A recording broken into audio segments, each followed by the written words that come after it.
ओम श्री गुरुवे नमः। गुरुर्ब्रह्मा गुरुर्विष्णु गुरुर्देवो महेश्वर गुरु साक्षात् परम ब्रह्म तस्मै श्री गुरुवे नमः। ओम शांति शांति शांति। अष्टावक्र गीता अद्वैत वेदांत का अद्भुत ग्रंथ, जिसमें राजा जनक और ब्रह्म ऋषि अष्टावक्र जी का आध्यात्मिक संवाद है। आज अध्याय दूसरा, मंत्र संख्या 10 है। मत्तो विनिर्गतं विश्वं मय्येव लयमेष्यते मृदिकुम्भो जले वीचिः कनके कटकं यथा। छंद में प्रस्तुत है। मुझसे प्रकट यह विश्व मुझ में लीन भी होगा यथा। जल में लहर घट मृत्तिका में स्वर्ण में भूषण तथा। बाबा जालिम सिंह जी ने प्रस्तुत किया है इसका भावार्थ बहुत सुंदर। जैसे घट मृत्तिका का कार्य है, अर्थात मृत्तिका से ही उत्पन्न होता है और फिर टूटकर मृत्तिका में ही लय हो जाता है, वैसे ही जगत भी प्रकृति का कार्य है, अर्थात प्रकृति से ही उत्पन्न होता है और प्रकृति में ही लय होता है। चेतन आत्मा से न जगत उत्पन्न होता है न उसमें लीन होता है, क्योंकि जगत जड़ और आत्मा चेतन है। चेतन से जड़ की उत्पत्ति बनती नहीं है। इसके बारे में सांख्य शास्त्र वाले परिणामवादी हैं और वैसे ही न्यायिक आरंभवादी हैं। उनके मत से अन्य वस्तु से अन्य वस्तु की उत्पत्ति का नाम आरंभवाद है, जबकि वेदांती का तो विवर्तवाद है, जो एक ही वस्तु अपनी पूर्व वाला अवस्था से अन्य अवस्था करके प्रतीत होवे, उसी का नाम विवर्त है। जैसे रज्जु का विवर्त सर्प है, वह रज्जु ही सर्प रूप प्रतीत होता है। यदि जगत ब्रह्म का परिणाम माना जावे तब तो दोष आवे कि चेतन से जड़ कैसे उत्पन्न हुआ और कैसे जगत में लय हो जाता है, कैसे जगत चेतन में लय हो जाता है।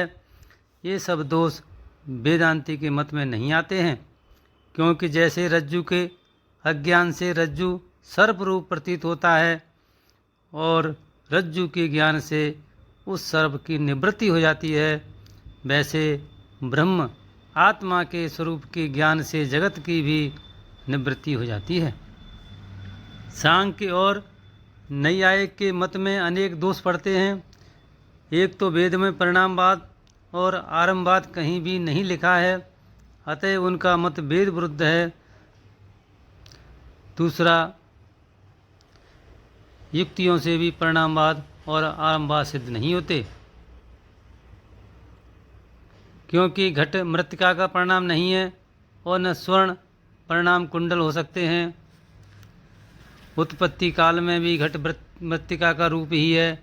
गोलाकार अथवा रूप और घट ये दोनों नाम कल्पित हैं। यदि घट से मृत्तिका निकाल ली जावे तब घट का कहीं पता नहीं लग सकता, अतएव घट मिथ्या है। इसी तरह स्वर्ण के कुंडल भी मिथ्या हैं। घट और कुंडल भी मृत्तिका का विवर्त हैं, क्योंकि मृत्तिका और स्वर्ण ही अन्य रूप से घट और कुंडल प्रतीत हो रहे हैं। अतएव विवर्तवाद ही ठीक है। इसी तात्पर्य को लेकर जनक जी कहते हैं कि सारा जगत मुझसे ही उत्पन्न होता है, फिर मुझ में ही लय हो जाता है। जैसे मृत्तिका से घट उत्पन्न होता है, फिर मृत्तिका में ही लय हो जाता है। इसमें एक प्रश्न है, इसमें कोई वेद वाक्य भी प्रमाण है क्या? उत्तर देते हैं, यतो वा इमानि भूतानि जायन्ते येन जातानि जीवन्ति यत् प्रयन्त्य विषम्यसन्ति इति श्रुते। अर्थ है इसका, जिस आत्म ब्रह्म से ये भूत प्राणी उत्पन्न होते हैं, जिस ब्रह्म की सत्ता से उत्पन्न होकर जीते हैं और फिर सब मरकर जिसमें लय हो जाते हैं, उसी को तुम अपना आत्मा जानो। यह वेद वाक्य भी प्रमाण है। इसमें भोले बाबा ने छंद प्रस्तुत किया है।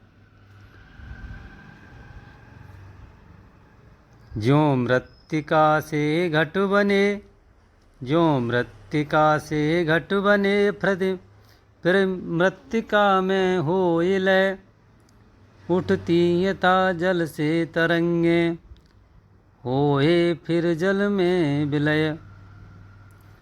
कंकड़ कटक बनते कनक से, कंकड़ कटक बनते कनक से, लय कनक में हो यथा, मुझसे निकल कर विस्वय, मुझसे निकल कर विस्वय, मुझ माहि लय होता तथा, मुझ माहि लय होता तथा। ओम शांति शांति शांति।